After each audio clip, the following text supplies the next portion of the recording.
Hello friends, welcome to my channel smart boy Shubhra. আজকের ভিডিওটা একটা খুবই গুরুত্বপূর্ণ টপিক নিয়ে হতে চলেছে।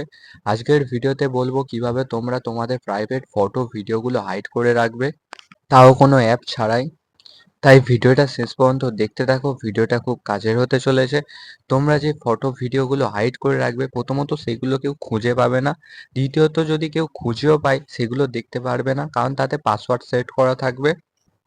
আর তোমরা শুধু ফটো বা ভিডিও না, তার সাথে সাথে কোনো ডকুমেন্টস বা কোনো অডিও, যেমন কল রেকর্ডিং, এইগুলোও হাইড করে রাখতে পারবে। তো চলো ভিডিওটা শুরু করা যাক। ভিডিও শুরু হওয়ার আগে একটা কথা বলবো, ভিডিওটা ভালো লাগলে ভিডিওতে লাইক আর চ্যানেলটা সাবস্ক্রাইব করে নাও এরকম ভিডিও প্রতিনিয়ত পাওয়ার জন্য।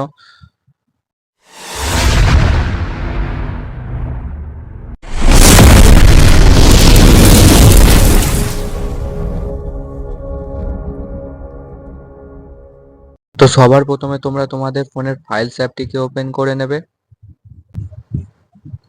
সবার প্রথমে এই ফাইলস অ্যাপটি থাকে, কারোর ফোনে ফাইলস থাকে বা কারোর ফোনে ফাইল ম্যানেজার থাকে। যার ফোনে যেটা আছে সেটা ওপেন করবে। একান্ত যদি না কারোর ফোনে থাকে, তখন তোমাদের এই অ্যাপসটি ডাউনলোড করতে হবে প্লে স্টোর থেকে। তো তার জন্য তোমরা প্লে স্টোর ওপেন করবে। প্লে স্টোর ওপেন করার পর তোমরা সার্চ বারে গিয়ে সার্চ করবে ফাইলস লিখে।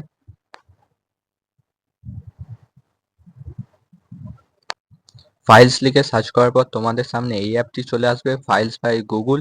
এই অ্যাপটি তোমরা ইনস্টল করে নেবে। এই অ্যাপটার লিঙ্ক আমি ভিডিওর ডেসক্রিপশন বক্সেও দিয়ে দেবো, তোমরা চাইলে ওখান থেকে ডাউনলোড করে নিতে পারো। তো এই অ্যাপটি ইনস্টল করার পর তোমরা এই অ্যাপটি ওপেন করবে।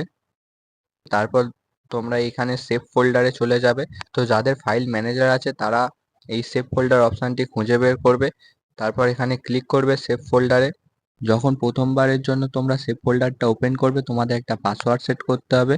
তোমরা পিন বা প্যাটার্ন দিয়ে একটা পাসওয়ার্ড সেট করে নেবে কঠিন থেকে, যেটা কেউ জানতে না পারে। পাসওয়ার্ড সেট করার পর ওখান থেকে ব্যাক করে নেবে। সেভ ফোল্ডারের ভিতর স্ক্রিন রেকর্ড অ্যালাউ নি বলে আমি তোমাদের দেখাতে পারছি না। তারপর এখানে থ্রি ডটে ক্লিক করবে, রয়েছে hide save folder. Hide save ফোল্ডারে ক্লিক করলে সেভ ফোল্ডারটা হাইড হয়ে যাবে, সেটা কেউ খুঁজে পাবে না। আবার যখন তোমরা সেভ ফোল্ডারে রাখা ভিডিও বা ফটোগুলো যেগুলো লুকিয়ে রাখবে সেগুলো দেখতে চাও, তখন এখানে থ্রি ডটে ক্লিক করবে, শো সেভ ফোল্ডারে মারবে। তারপর সেভ ফোল্ডারে ক্লিক করে পাসওয়ার্ডটা দে তোমরা সেই ফটো বা ভিডিওগুলো দেখতে পাবে। তো চলো এবার দেখিয়ে দিই সেভ ফোল্ডারের ভিতর ফটো বা ভিডিওগুলো কিভাবে রাখবে। তো তার জন্য তোমরা ইমেজে ক্লিক করবে। যেই ফটোটা তোমরা লুকিয়ে রাখতে চাও সেই ফটোটাকে সিলেক্ট করবে। সিলেক্ট করার পর এখানে থ্রি ডটে ক্লিক করবে, এখানে রয়েছে মুভ টু সেভ ফোল্ডার, এখানে ক্লিক করবে। তারপর এখানে পাসওয়ার্ড দিতে হবে, তো তোমরা পাসওয়ার্ড দিয়ে দেবে। তারপর নেক্সট মারবে। নেক্সট মারলে সেই ফটোটা তোমাদের সেভ ফোল্ডারের ভিতর চলে যাবে। ভিডিও ক্ষেত্রেও সেম, ভিডিওতে ক্লিক করবে। যে ভিডিওটা তোমরা হাইড করতে চাও তাতে সেটা সিলেক্ট করবে, তারপর থ্রি ডটে ক্লিক করবে। তারপর মুভ টু সেভ ফোল্ডার রয়েছে, মুভ টু সেভ ফোল্ডারে ক্লিক করে পাসওয়ার্ড মেরে তোমরা সেটাকে সেভ ফোল্ডারের ভিতর পাঠাতে পারবে। তো এইভাবে তোমরা ফটো ভিডিও হাইড করতে পারবে। সেম একই প্রসেসে তোমরা অডিও আর ডকুমেন্টসও হাইড করতে পারবে। তোমরা যদি সেভ ফোল্ডারে পাসওয়ার্ড কখনো চেঞ্জ করতে চাও, কিভাবে করবে তার জন্য থ্রি ডটে ক্লিক করবে, সেটিংয়ে চলে যাবে। এখানে সেভ ফোল্ডার এই অপশানটি রয়েছে, এখানে ক্লিক করবে। তারপর এখানে রয়েছে চেঞ্জ লক, এই চেঞ্জ লগে ক্লিক করে তোমাদের প্রথমে পুরাতন পাসওয়ার্ডটা, মানে যখন এখন যে পাসওয়ার্ডটা আছে ওইটা দিতে হবে। তারপর নতুন পাসওয়ার্ড দিয়ে, কনফার্ম পাসওয়ার্ড দিয়ে তোমরা পাসওয়ার্ডটা চেঞ্জ করতে পারবে।